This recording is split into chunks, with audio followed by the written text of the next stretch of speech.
ये मेरी कार है, मैं इसको रिपेयर कराता हूँ, मैं इसको चलाता हूँ, आई एम ड्राइवर, इसको ड्राइव करने के लिए।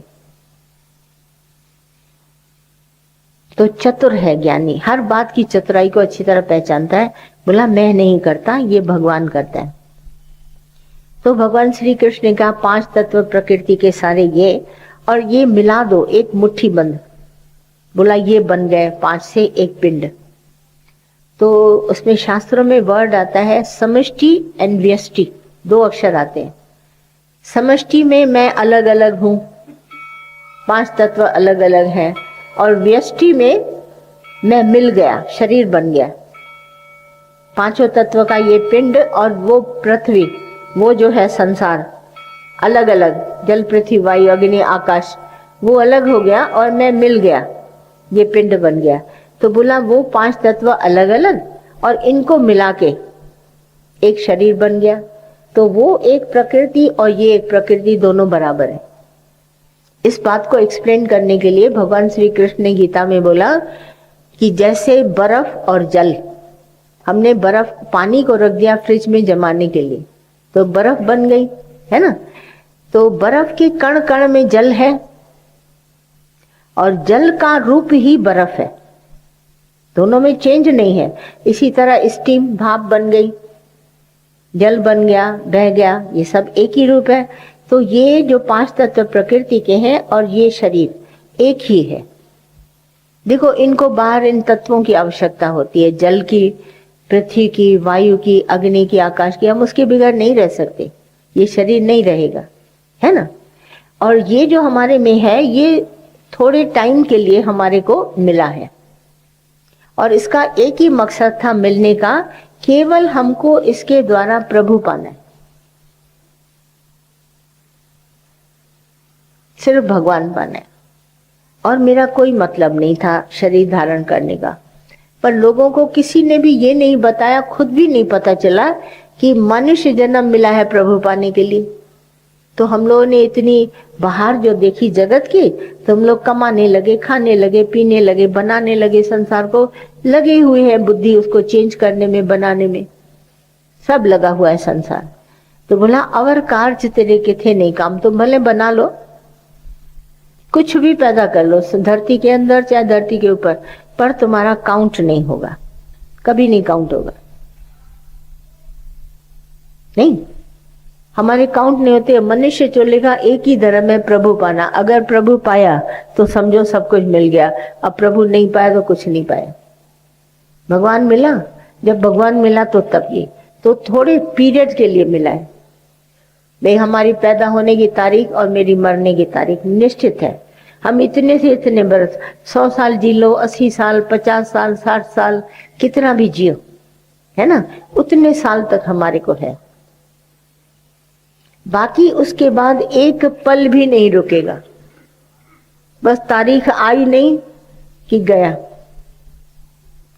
भले कितनी दवाइयां इसको दे दो, खाना खिला दो, मेडिसिन दे दो, सब कुछ करो, पर ये रहेगा नहीं, चला जाएगा। तो कुछ पीरियड के लिए मुझे मिला, प्राणों के आधार पर है, कर्मों का चोला इसको कहते हैं। आता है, ये कर्म करता है, शरीर के साथ 3 तरह के कर्म जुड़े। एक प्रारब्ध कर्म जिससे मैं शरीर धारण करके आया हूँ, और संचित कर्म माना जन्म जन्म के इकट्ठे किए हुए कर्म, और क्रियमान कर्म जो आज मैं कर रहा हूँ इंस्टेंट, अभी किया अभी किया अभी फल मिला। इस तरह के बहुत सारे मिलते हैं। इसी को बीज से तुलना करी प्रकृति से, कि कोई आज बीज बो तो मिनटों में अंकुर निकल आता है, जैसे चना मूंग ये सब कहते हैं, बड़े प्रोटीन्स वाले हैं, फौरन जन्म दे देते हैं। कुछ ऐसे होते हैं कि बरसों के बाद, जैसे अखरोट का पेड़ है, 20 साल के बाद निकलता है, फल देता है ना। ऐसे अलग अलग है, ऐसे ये भी है। कुछ संचित कर्म अभी निकल आए, क्रियमान कर्म, कुछ प्रारब्ध कर्म और कुछ संचित इकट्ठे हुए। तो ये कर्मों का चोला भी इसको कहते हैं। बहुत सारी बातें संतों ने निकाली हैं, इसके ऊपर रखा है। पर मनुष्य देह एक पीरियड्स के लिए मिली, सर्टेन पीरियड तक। इसके बाद आप कितना भी यत्न करो ये रहेगी नहीं। और फिर जब जाएगी तो 5 तत्व में मिल जाते हैं। ये एक साइंस है जो हम आंखों से नहीं देख सकते, बट जहां विश्वास होता है उसको ग्रहण करते हैं। प्राण प्राण बाहर निकल जाते हैं, वायु में चली गई, और अग्नि जठराग्नि अग्नि में मिल जाती है तो शरीर ठंडा हो जाता है, बिल्कुल एकदम ठंडा शरीर बना चला गया। अग्नि अग्नि में मिल गई, वायु में मिल गई, आकाश में शरीर एकदम श्रिंक कर जाता है, सुकड़ जाता है। आकाश में मिल गया, जल में मिल गया, ड्राई हो जाता है शरीर, बिल्कुल इसमें रहता कुछ नहीं। माना वो 5 तत्व इसको छोड़ के चले जाते। कहाँ जाते हैं? मिलने के लिए, 5 तत्वों में मिलने के लिए चले जाते। और शरीर वैसे का वैसा सूख जाता है और वहीं का वहीं पड़ा रहता है, ठंडा हो जाता है, वायु नहीं रहती उसमें। तो नजर आता है 5 तत्व में मिल गए, है ना। तो शरीर हम जा करके उसको बेकार समझ के अग्नि संस्कार कराते हैं इसका। तो भगवान श्री कृष्ण ने कहा ये 5 तत्व का बना है, एक अवस्था है 5 तत्व की। वो अलग थे 5 तत्व, ये 5 तत्व साथ में है इकट्ठे, और ये 5 तत्व में मिल जाता है। और बचा क्या? जो हमारे कर्म है, प्रारब्ध कर्म तो हमारे वहीं कट गए, संचित कर्म। और ये जो परिवार मिलता है ना, वो भी प्रारब्ध कर्म से मिलता है। माता पिता, पति पत्नी, बाल बच्चे, पड़ोसी अड़ोसी, भाई बहन, ये सब प्रारब्ध कर्म में है। इतना हमारे को ग्रुप मिल जाता है जिसको हम ग्रस्त कहते हैं निभाने के लिए, ये प्रारब्ध कर्म है। तो ये सब जानने के बाद में प्रारब्ध कर्म जान लिया दे। अब जो प्राण हमारे आखिरी में प्राण प्राण से मिलते हैं, तो ये चोला तुम्हारे को तुरंत, तुम्हारे प्राण एक वहां पर बॉडी तैयार रहेगी, वहां प्रवेश कर लेगा। चाहे पशुओं में, चाहे पक्षियों में, चाहे कहीं भी, ये किसी को पता नहीं है, पर कुदरती चला जाते हैं। ठीक है, तो ये पास किया, प्रकृति को देखा 5 तत्व और उसमें चला गया। तो मरा कौन? क्वेश्चन उठता है, कौन मरा? 5 तत्व ही मिल गए। प्राण प्राण में शरीर दूसरा धारण कर लिया, है ना। तो 84 लाख जोड़ी, 1,84 जोड़ी, इतना मिले, इतने सब काटे, फिर मनुष्य चोला मिले। तो ज्ञानी को जब ज्ञान आता है कि मैं ये शरीर नहीं हूं, तो मरता केवल ज्ञानी है, उसका दोबारा जन्म नहीं है। मरेगा वो जिसका जन्म दोबारा नहीं है। जिसको जन्म मिल गया वो क्या मरा? एक्सचेंज हो गया ना। जैसे मैंने 10 का नोट तोड़ा के 1-1 रुपया ले लिया, 100 का नोट तोड़ा के 10 रुपया ले लिया, एक्सचेंज हो गई, चेंज हो गई। तो ये बॉडी चेंज होती है, एक से दूसरे में, दूसरे से तीसरे में। और अगर इसे हम प्रभु को पा लेते हैं, माना जैसे मनुष्य चोले में आए, भगवान के लिए आए, भगवान को गुरु किया, ज्ञान मिला और भगवान से मिल गए। तो जब परमात्मा से मिलके एक हो गए तो हम मरे कहाँ? तो ऐसा क्या हुआ मजा, जब लड़ाई के मैदान में अर्जुन खड़ा था तो भगवान श्री कृष्ण ने आखिरी में पूछा, जब लड़ाई हो गई, बहुत सारे सब लोग चले गए, खून खौदा सब हो गया धरती पर, तो भगवान श्री कृष्ण ने अर्जुन से पूछा, अर्जुन कौन मरा? ये सब तुम्हारे मरे कि कोई और मरा? बोला केवल एक अर्जुन मरा। उसने जवाब दिया, तो ये सच जवाब था। एक ज्ञानी मरता है, उसको ज्ञान मिला इतना गीता का, तो जब उसने अहमता मिटाई तब कर्म कर सका। आज हम भी अगर अहमता मिटाए नहीं और कर्म करते चले, तो अहंकार, हमारे सारे कर्म चिट्ठी में लिख लिए मैंने, आज मैंने ये किया, आज मैंने वो किया, आज ऐसा किया, तो कर्म तो तुमने अपने साथ जोड़ लिए, तो जन्म तुम्हारा तैयार हो गया नहीं। और कर्म मैंने जोड़े नहीं, मैंने कुछ भी नहीं किया। आज सवेरे से उठा, मैंने कुछ नहीं किया, आपसे आप भगवान ने जहां पहुंचा दिया वहां हो गया। मैंने एक भी कर्म अपने खाते में नहीं लिया, तो मेरा जन्म नहीं होगा। आप भी अगर ऐसा कहेंगे कि मैंने कुछ नहीं किया है, तो अपने आप हुआ, कुदरत से हुआ, मैंने कुछ नहीं किया। तो आपने जब कर्म ही नहीं बनाया तो आपका जन्म नहीं है। मैं मर गया, मौत तभी कहते हैं। फिर रमन में ऋषि आए, उन्होंने कहा गुरु से मौत खरीद करो, bye death from your Guru. Christ ने भी बोला बाय डेथ फ्रॉम योर गुरु, गुरु से मौत खरीद करो। तो हम लोग इधर आते हैं गुरु से मौत खरीदने। गुरु जी मैं मरूं, मेरा अहम मरे, क्योंकि मैं सारा दिन कहता हूँ मैंने ये काम किया, लिस्ट बनाता हूँ। तो अगर कर्मों की लिस्ट बनाई है तो कर्म सारे तुम्हारे को काटने पड़ेंगे, तो तुम मरेगा और जन्मेगा, हजारों बार मरेगा और जन्मेगा। और जब मैंने ये सारा ज्ञान अंदर में निश्चय कर लिया तो हमारी मौत नहीं है। शरीर जाएगा, कपड़े छोड़ूंगा, पर मैं नहीं मरूंगा। मैं तो साक्षी चेतन आत्मा, मौत को भी देखने वाला दृष्टा, ये मौत है। इसीलिए कोई नहीं मरता। देखो संसार में हमारे कर्म खत्म हुए, मर जाते हैं। जैसे बैंक अकाउंट हमारा खत्म हो गया, अकाउंट क्लोज हो गया, ऐसे ही मेरे कर्म खत्म हुए, अकाउंट क्लोज हो गया, मैं जाऊंगा। अकाउंट क्लोज होने के बाद आप ऑपरेट नहीं कर सकते, उसको चला नहीं सकते। ऐसा है ना, कर्मों का खाता खत्म हुआ तो चला। और पांच तत्व में मिल गए। अब क्या गया, जो आत्मा थी सच्चिदानंद स्वरूप वो तो वहीं मौजूद था। प्राणों ने जाके जन्म लिया। आत्मा कभी मरती नहीं, ये आती जाती भी नहीं, है ही है। दादा इसके लिए वर्ड बोलते थे, है ही है।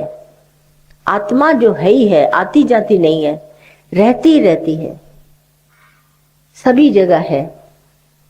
ऑमनीपोटेंट इसको कहते थे, सब जगह प्रेजेंट है, ऐसा कोई जगह नहीं। व्यापक तत्व बोलते थे, ये आत्मा है। बाकी शरीर तो आने जाने वाले हैं, ये जरूर जाएंगे। देखो हमारी संबंधी जब बहुत बड़ी उम्र के हो जाते हैं तो तकलीफ होती है, बीमारी। तो बीमारी होती है तो हम लोग सब प्रार्थना करते हैं, भगवान इसको छुट्टी दे दो। जैसे कोई ऑफिस में आया था, एप्लीकेशन दो छुट्टी की, मैं इसको छुटकारा दे दो।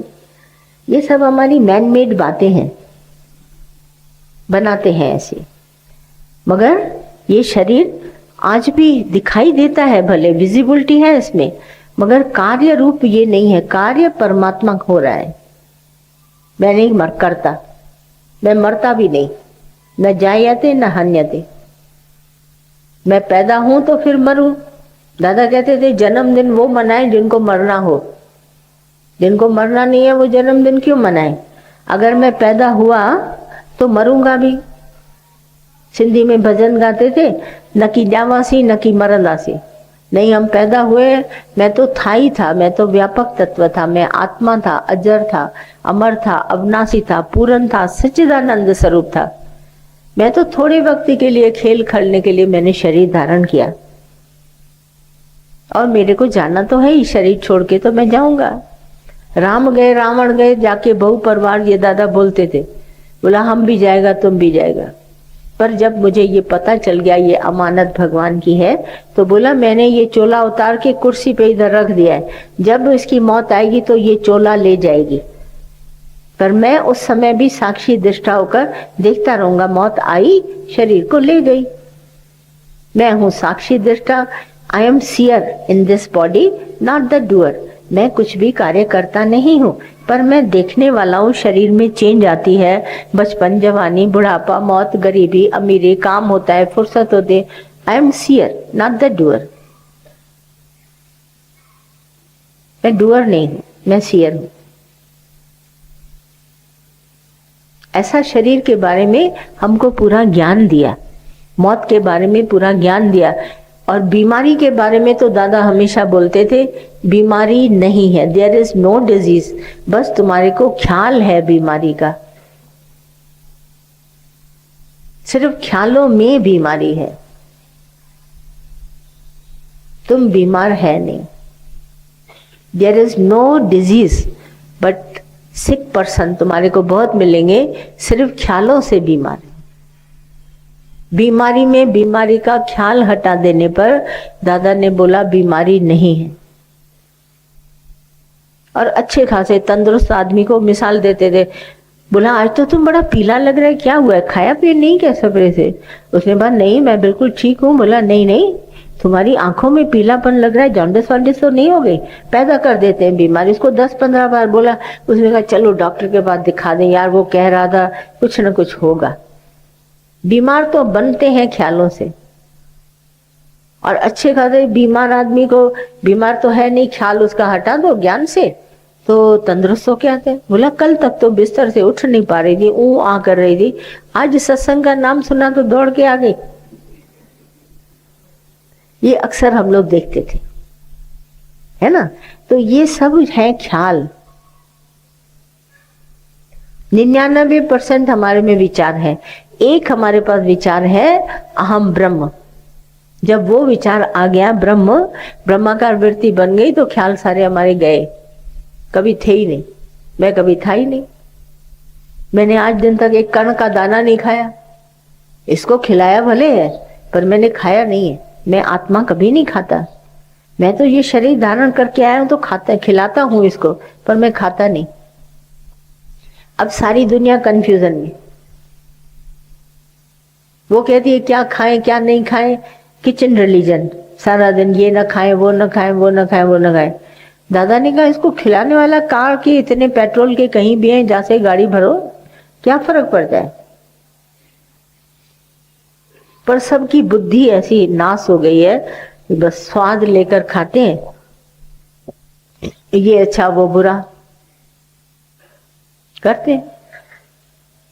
तो इसी भ्रम में सारी दुनिया पड़ी है, और भ्रमों से खाली करता है केवल एक ब्रह्म ज्ञानी गुरु। सारे भ्रम हटा दो, सहज प्रकृति में लाता है। बोला जहां भी कुछ मिले खाओ पियो मौज करो, क्या परवाह पड़ी। पर खाने वाला समझता है तो मार खाएगा। हम इसको खिलाते, शरीर प्राणों का आहार है, ये चलेगा, उसको जो कुछ होगा खिला देगा, पर स्वाद से नहीं, इच्छा से नहीं, आसक्ति से नहीं, जो मिले सहज प्रकृति। ये नहीं कि सहज प्रकृति में घास मिला तो घास खा लिया। पशु के लिए पशु का भोजन है, हम पशु का भोजन क्यों खाएं।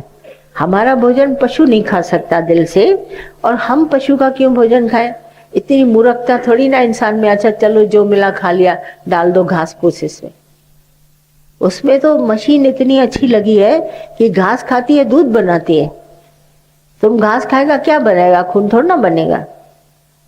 उसकी मशीन भगवान ने बनाई है ऐसी कि घास खाती है तो दूध बनाती है, और तुम वो दूध पीता है, तुम्हारे अंदर उसका दूध आके खून बनाएगा। पर घास खाने से तुम्हारा खून नहीं बनेगा, है ना ऐसा कि है। जो जिसके लिए चीज बनी है वो खाएगा।